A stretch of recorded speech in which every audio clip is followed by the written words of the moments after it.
มาเข้ากล่องทำไมวะเห็นเนี่ยฮัลโหลกับสบายดีพ่อแม่พี่น้องสุโขนมาพบกับนี่นาพาเลาะเดี๋ยวนี้ก็อยู่บ้านอยู่ที่สระบุรีตอนนี้ก็ขึ้นมาส่วนถึงอีพอมาเบิ่งส่วนเพิ่นแล้วว่าสิเก็บเอามักเผ็ดกับมักเขือไปค่ายเมียนไล่คนท่ามมาอีพอค่ายมักเผ็ดมักเขือนี่ค่ายจังได้วะเด้อยู่บ้านเฮากะมักเขือกระทงหนึ่ง5,000 กีบหรือว่า10,000 กีบแต่ว่าได้หลายเลยทุกคนเมื่อวานก็เก็บไปค่ายแต่ว่ายังบ่ได้ค่ายเขือเขาต้องได้เอาไปเลาะปูนออมบานจึงได้ค่ายแล้วมีไล่คนท่ามนีนาเข้ามาว่าอยู่ยังเซ็นอยู่บ้านของนีนาอยู่เขตชนบทจังสีเขาจะประกอบอาชีพอีหยังนีนาจำบ่ได้ว่าเคยตอบไปแล้วบ่เนาะอาชีพหลักๆที่ว่าประชาชนไทยบ้านเขาเจ้าเฮ็ดนะหลักๆเลยก็คือเฮ็ดให้เขาปีนึงเฮ็ดครั้งนึงให้เขานะช่วงฤดูแรงนี่เนาะคนจะเขียวให้น่าจะเป็นเริ่มช่วงเดือน3ไปบ่เนาะเกตเนาะเขียวให้เนาะเดือน3เดือน4บ่เขียวให้นะก็คือไปทางปลาเราจูดแล้วก็ปลูกข้าวหั่นนะเพราะว่าบ้านพวกนี้นานี่บ่มีนาจะเป็นภูเข้าไร่หั่นนะเป็นภาคเหนือเนาะหลักๆก็ต้องเป็นภูเข้าแล้วก็ติดกับแม่น้ำคลองเขาเจ้าก็เฮ็ดให้เป็นหลักเลยน่าจะบ่มีเนาะแต่ก็เฮ็ดส่วนก็เฮ็ดอยู่ภูเป็นภูสั้นจังซี่แหละแล้วเขาเจ้าก็จะปลูกข้าวส่วนไร่ปลูกก็แม่นข้าวเหนียวปลูกนะข้าวเจ้าก็บ่ค่อยปลูกข้าวเหนียวปีนึงจะปลูกเท่านึงแต่ว่าเมื่อยได้อันเฮ็ดให้เขานะเพราะว่าเขาต้องไปเสียหญ้าไปรักษาปวดบัดเขา2-3 ครั้งเนาะก่อนเขาจะใหญ่จะได้เกี่ยวค่ะนะ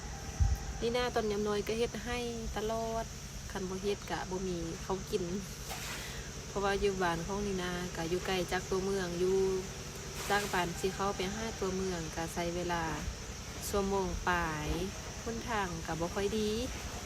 ช่วงนี้นี่นามาหันเป็นช่วงฤดูแล้งแล้วก็มันไข่เด้หักมีขี้ฝุ่นหลายซื่อๆถ้าเป็นช่วงฤดูฝนนี่อยากไปยากเพราะว่าหนทางมืนจะเป็นคุ้มเป็นบวกมืนแล้วก็เพราะฉะนั้นอยู่พี่เขาเจ้าก็จะเฮ็ดให้หลังจากเฮ็ดให้แล้วล่ะช่วงนี้โดยเฉพาะช่วงนี้แม่นเขาเจ้าปลูกมันต้นเนาะปลูกมันต้นปลูกสาลีเขาเจ้าจะปลูกแล้วเขาเจ้าเอาไปขาย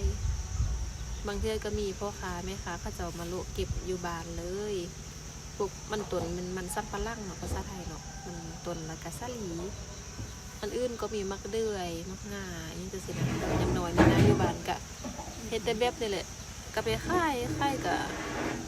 มันต้นเดี๋ยวนี้ขายหันเทโลนึงประมาณ1,000 ป้ายเนี่ยเงินกีบก็เงินบาทเท่าได้หรือบ่ฮู้เขาเจ้าก็เฮ็ดขายก็คือหาอะไรจากทางนี้แล้วก็ไปต้มมักตาวบ่ฮู้ทุกคนฮู้จักมักตาวบ่เนาะก็ประกอบอาชีพหลักๆก็ประมาณนี้ครอบครัวของนี่นาเทบ่ได้เฮ็ดอันให้เขาโดนแล้วหลายปีตั้งแต่นี่นาอายุฮอด14 ปีก็เซาเฮ็ดให้ล่ะมีแต่ซื้อกินซื้อน้ำข้าวเจ้ากินเอาลูกหลานไปเฮ็ดเวียกแล้วก็ฝากเงินให้พ่อแม่ทุกเดือนเพิ่นไปซื้อไว้เป็นตู้ค่ะซื้อข้าวเหนียวไปกินแล้วก็เลี้ยงสัตว์น่ะแม่นอีกอันนึงเลี้ยงสัตว์เลี้ยงงัวเลี้ยงควายเลี้ยงหมูเลี้ยงเป็ดเลี้ยงไก่ค่ายจังได๋อยู่บ้านได้แต่ก่อนนี่นะครอบครัวของนี่นาก็เลี้ยงบักหลายๆเป็นหมูเป็นงัวเป็นควายแต่ว่าตัวนี้พ่อแม่นี่นาเฒ่าอายุหลายแล้วเลี้ยงบ่ไหวแล้วเพราะว่ามันใจอันใส่แห้งเห่าหลายเป็นก็เป็นควายเดี๋ยวนี้มีแต่เป็ดกับไก่เพราะว่าพออยู่บ้านผู้เดียวแล้วคนที่ส่วนพักน้อยๆออมเฮือนแล้วก็เลี้ยงเป็ดกับไก่ม้าแมวอีหยังก็บ่ได้เลี้ยงแล้ววันนี้ว่าเอาแม่มานี่เพราะว่าแม่อยากมายามบ้านแล้วก็ยังมาเที่ยวบุญสางแต่ว่าตอนนี้อยู่บ้านยังบ่ได้พาอีแม่ไปบุญสางเทื่อว่าสิกลับเวียงแล้วพ่อหัดว่าบ่อยากกลับนำแม่ก็ว่าบ่อยากกลับบัดนี้อยากอยู่บ้านพี่แล้วเพราะว่าไปอยู่ในเมืองดนแล้วมันบ่ลืมมันแออัดแล้วนะคือเฮาอยู่ในเมืองน่ะ จะเอะอัดแล้วอยู่แต่บ่อนเก่าเขาจะบ่อยากอยู่แล้วเทื่อนี้นี่น่าคิดว่าเอาแม่มาหันแม่นเอามายามซื่อๆมายามเฮือนแล้วสิพาเพิ่นกลับเวียงอีกจังซี่นะแต่แม่ว่าบ่อยากกลับพ่อก็บ่อยากไปบ่แม่นว่านี่นาบ่เคยเอาไปได้พ่อก็เอาเคยไปอยู่ระยะหนึงก็หมดเดือนน่ะพ่อก็จมแบบบ่สร้างอยู่บ่คือบ้านเฮาบ่ได้ปากได้ลมเผาอยู่อันเปียงก็อยู่แต่ห้องอันอย่างเช่นคือเฮาไปอยู่เฮาก็อยู่ด้วยความจำเป็นเนาะอยู่เมืองใหญ่เพื่อไปทำงานเฮ็ดเวียกเฮ็ดงานแล้วก็กลับมาห้องก็อยู่แต่ห้องบ่ฮู้จักไผได้อันยกตัวอย่างเฮาเช่าห้องอยู่แล้วทางข้างสิเฮาก็บ่ฮู้บ่ได้ล่มเขาเจ้าแล้วผู้เฒ่าผู้แก่ก็เขาเจ้าบ่สร้างอยู่แล้วอยากอยู่บ้านหลังบัดนี้ยังตัดสินใจบ่ได้ว่าไผสิอยู่ดูแลพ่อแม่จังซี่นะนี่นาก็บ่ได้เฮ็ดเวียกดนแล้ว ได้ยินเสียง เสียงเพลงมันอีกเขาคิดเบื่อยเดี๋ยวจะติดลิขสิทธิ์แล้วอันมันไผสิอยู่ดูแลก็อยู่บ่ได้นะเพราะว่าอยู่บ้านเฮาอยู่แล้วเฮาบ่มีรายได้ไอ้น้องก็ยังตกลงกันบ่ได้เด้อว่าบ่ได้สิอยู่ดูแลพ่อแม่นี่นาก็บ่ได้เฮ็ดเวียกดนแล้วบ่มีรายได้อาศัยซื้อออนไลน์ก็ได้อยู่แต่มันก็ยากยากจังซี่นะทุกคนจังได้ก็ขอบใจทุกคนที่เป็นห่วงเด้อเพราะว่าก็ตั้งจากไปของม่อมมาอาการก็ดีขึ้นก็ไข้ขึ้นทุกคนนีน่าก็ขอบใจทุกคนที่สนับสนุนนีน่ามาโดยตลอดเนาะถ้าบ่มีทุกคนนีน่าก็คือบ่มีมื้อนี้ก็ขอบใจทุกคนหลายๆเนาะขอบคุณทุกคนมากๆที่ติดตามสนับสนุนซัพพอร์ตมาโดยตลอดเด้อไว้เจอกัน EP ต่อไปมื้อนี้ก็มาร่วมกันซื่อๆกับชีวิตประจำวันของนีน่าก็คือทุกคนโหเด้อ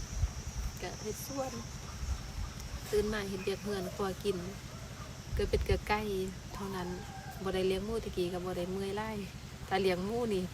แต่เข้าป่าไปเอาบ่อนเอาไม่ยังมาเกลือหมูถ้าเลี้ยงงัวก็ต้องได้ไปปล่อยงัวไปล่ามงัวทุกคน